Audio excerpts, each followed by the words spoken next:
California is the third largest state in the U.S., but it used to be more than twice its current size. At its peak, the territory stretched hundreds of miles to the east, covering Nevada, Utah, and parts of Arizona, Colorado, and New Mexico. The Spanish crown defined this sprawling footprint as Alta California. For decades, under Spanish and later Mexican rule, the lands east of the coast remained a sparsely populated frontier of unforgiving desert.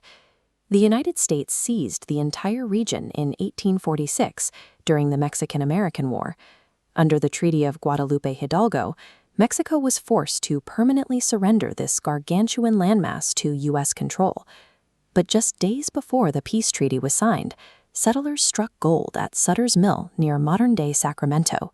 Word of the discovery triggered an immediate population explosion.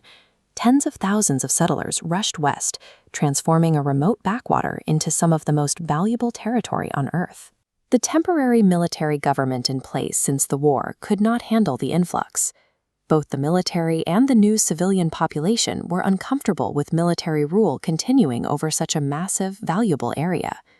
California was suddenly at the center of a crisis. It needed a civilian government to manage the gold rush and apply for statehood, but the territory was simply too large for any new administration to effectively control. In late 1849, 48 delegates met in Monterey for a constitutional convention. They needed to hammer out a blueprint for a new state government that Washington would actually accept. The delegates quickly realized that governing the entirety of Alta California from the western coast was an administrative impossibility. They looked to the Sierra Nevada mountains as a natural border, keeping the western fertile land and goldfields separate. The convention relinquished California's claim to the massive eastern territory, viewing it as inhospitable desert, largely populated by Mormons seeking their own state. Californians chose to amputate half their own territory, hoping a smaller, more defensible state would be easier to manage and more likely to win approval from Congress. When California's representatives reached Washington, D.C. with their new map, they found a capital struggling on the brink of war.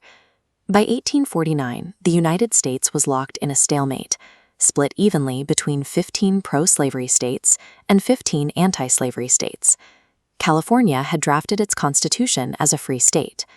Southern politicians, led by Senator John C. Calhoun, threatened to secede rather than allow a new state to tip the balance of power against slavery. To prevent the Union from fracturing, Senators Henry Clay and Stephen Douglas proposed the Compromise of 1850, a package of laws designed to appease both sides. This compromise used California's surrendered land to balance the scales. California was admitted as a free state, while the land east of the mountains was carved into the Utah and New Mexico territories, leaving the door open for slavery to expand there in the future.